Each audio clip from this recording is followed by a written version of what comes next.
Apakah Rasul ikut Asy'ari? Ya nggak mungkin, Asy'ari baru hidup abad ketiga Hijriah. Kata kawan, ente mazhab Syafi'i, tapi kok akidahnya Asy'ari? Coba, Syafi'i ikut Asy'ari nggak? Saya sudah sering mengatakan pertanyaan begini, pertanyaan yang bisa menjebak dirinya sendiri. Syubhat itu masuk ke pikiran kita, Pak. Dulu saya begitu. Sampai 2006 saya belum yakin Asy'ari sebagai imam ahli sunnah. Bayangkan, sampai tahun 2006. Jangan sampai Bapak tahun sekarang masih belum yakin juga Asy'ari sebagai imam ahli sunnah. Cukup saya yang terakhir begitu, Pak.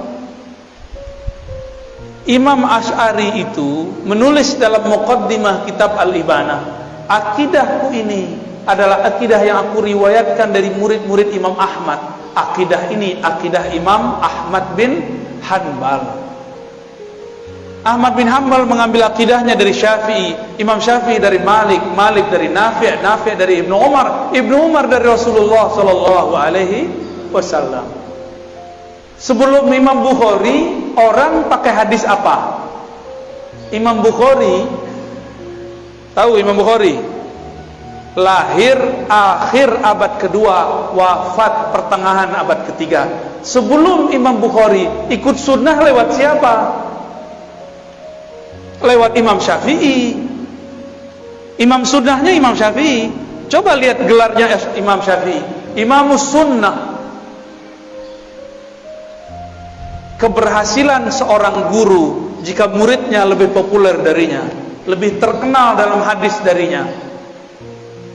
Imam Syafi'i punya murid Ahmad bin Hanbal, Imam Syafi'i punya murid Al-Qarabisi, punya murid Al-Humaidi, mereka punya murid namanya Al-Bukhari. Al-Bukhari lebih terkenal dalam hadis daripada kakek gurunya Al-Imam Syafi'i. Walaupun Bukhari punya kitab Tauhid di Sahih Bukhari, tapi yang lebih terkenal sebagai Imam Tauhid adalah murid dari muridnya, yaitu Imam Asy'ari. Imam Asy'ari itu berguru ke murid-muridnya Imam Bukhari, maka akidahnya sama. Saya pastikan dan saya jamin akidah Asy'ari itulah akidahnya Bukhari. Saya tanya lagi, sebelum Bukhari kalau ikut sunnah lewat siapa? Nah, ini yang disebut sanad. Jadi jangan kebalik-balik. Kenapa kita nggak ikut akidah Syafi'i saja? Ya, Imam Syafi'i tidak menulis risalah dalam akidah, tapi pernah mengkalamkan tentang akidah. Kalamnya dikumpulkan oleh para imam, masuklah ke dalam kitab Al-Baihaqi, judulnya Manaqib Al-Imam Syafi'i. Muncullah orang memfitnah akidah Asy'ariyah berbeda dengan Asy'ari. Sok tahu ente ya, memalsukan sejarah Imam Asy'ari itu bagi mereka biasa. Mereka katakan Imam Asy'ari 3 periode, kayak mau jadi presiden 3 periode ya. Jadi akidah Asy'ari, sebelum Asy'ari akidahnya apa? Akidah Imam Ahmad. Berarti akidah Asy'ari sama dengan Ahmad? Sama. Sebelum Imam Ahmad bin Hanbal, akidahnya akidah siapa? Akidah Syafi'i. Sebelum Syafi'i sebenarnya di wilayah Kufah ada seorang imam namanya Abu Hanifah. Akidahnya akidah Imam Abu Hanifah. Dari Abu Hanifah turun nanti ke Tohawi, turun nanti ke Maturidi. Jadi ada 2 cabang dari mazhab Abu Hanifah, Tohawiyah, Maturidiyah. Cuma mereka tidak tinggal di ibu kota umat Islam, yaitu Baghdad. Makanya akidah mereka tidak sepopuler Imam Asy'ari. Imam Asy'ari tinggal di Basrah, hijrah ke Baghdad, menjadi imam ahlu sunnah di semua wilayah. Kenapa? Kalau Indonesia kayak Jakarta, kalau Malaysia kayak Kuala Lumpur.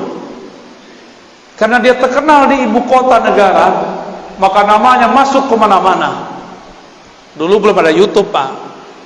Ya, kalau ada YouTube, mungkin Imam Tahawi bisa jadi lebih populer, Imam Maturidi lebih populer mungkin. Tapi tetap saja Allah populerkan, walaupun belum ada YouTube dan Facebook. Ya, hebat nggak tuh Allah? Sebanyak itu imam, kenapa cuma 3 imam ini yang Allah populerkan akidahnya? Dari 3 itu kenapa cuma 2 yang paling tegas? Dari 2 itu Asy'ariyah kemudian mewakili 3 itu. Maka ulama di Saudi pun, Syarif Hatim Al-Auni, ya, banyak lagi mengatakan sepakat 90% umat Islam di dunia itu akidahnya Ahlussunnah Asy'ariyah Maturidiyah. Kalau ada kelompok yang mengatakan Asy'ariyah sesat, sama saja dia mengatakan sesat 90% umat Islam.